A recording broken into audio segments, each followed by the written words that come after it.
Today, we can clearly see that there are thousands and thousands of diseases out there that's killing lives at the end of the day. Diseases without cures, Mr. Speaker. Diseases like cancer and all these sorts of deadly diseases that's present that is clearly a detriment in society.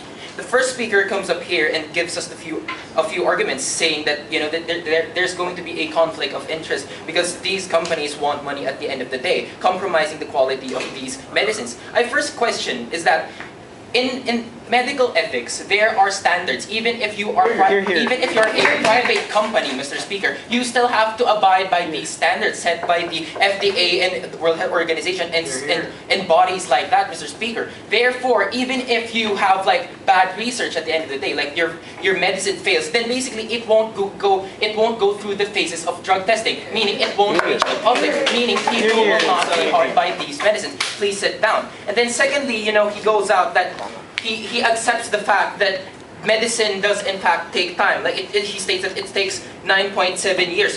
That is precisely what I'm talking about, because it takes 9.7 years, even if you're privatized or publicized, because it goes through these medical phases at the end of the day, ensuring that in phase 1, if your medicine fails to abide by these standards, and you can clearly see that there's a detrimental effect, it won't go through the next phase. Meaning, if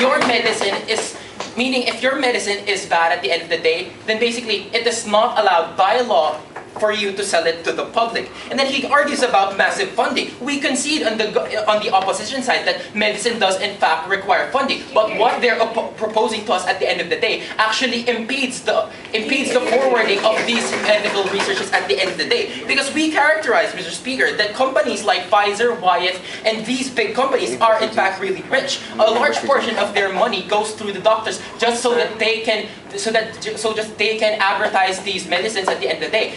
Therefore, these private companies have more funds in doing research compared to the government. And we say on opposition side that no.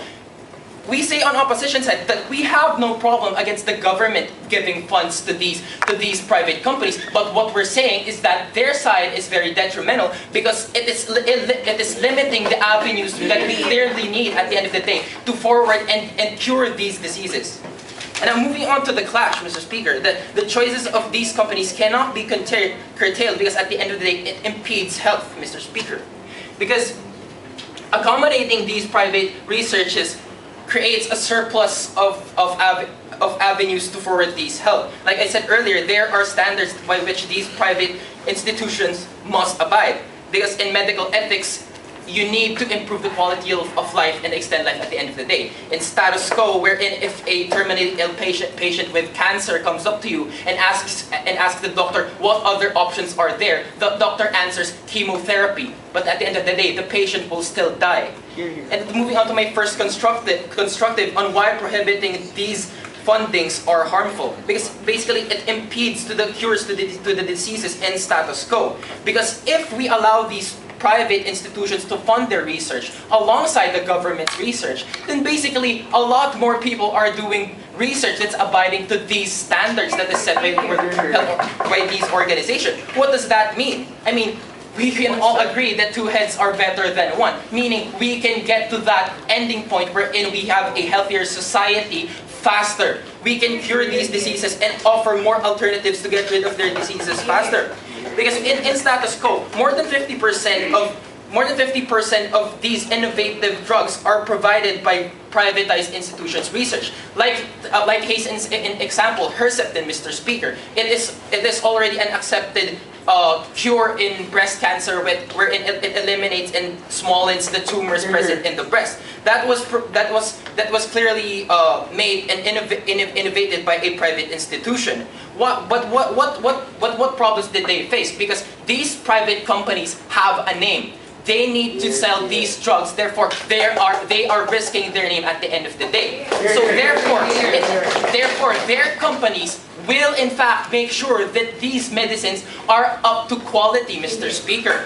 And the previous guy said that these medicines have in fact created abnormalities in embryos. We say that that is false because in their phase testings it has gone through these these face testings, and it was in fact given to these mothers. And what happened to that company? That company was in fact closed. Therefore, all companies in basic knowledge doesn't want to achieve these.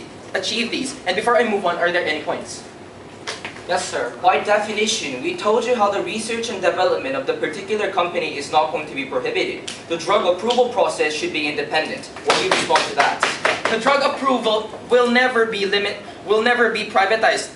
Because in fact, if we privatize this, then we are basically giving into the motives. For example, we want to make money. Then we are risking the quality of medicine if we allow to privatize these standards. Therefore, these standards are in fact universal because everyone must abide to these qualities. And I've already rebutted your point that if we rely on the government to fund these researches, then we're limiting the freedom of these companies to do research. For example, I need to make a cure, but then the government only gives me, for example, 5 pesos to do that research, and then I need 7 pesos. Then what I will do is, in order to make that money work, is I will sacrifice the quality of research, making the process slower and failing to achieve that cure that we all direly need. Then, what happens to these privatized companies like I characterize? Basically, if a company here provides Neosep that cures cold, another gives Decolgen, these companies have rivalry, Mr. Speaker. Therefore, if they want to innovate and sell this Neosep better, and this company wants to sell Decolgen better, then basically at the end of the day, they will have to find innovative ways to cure your common cold better, meaning better medicines at the end of it all. Moving on to my second argument about government responsibility. It's the government's responsibility to cater to the lives of people. Therefore, government needs to take care of the health of its people because it's directly linked to society.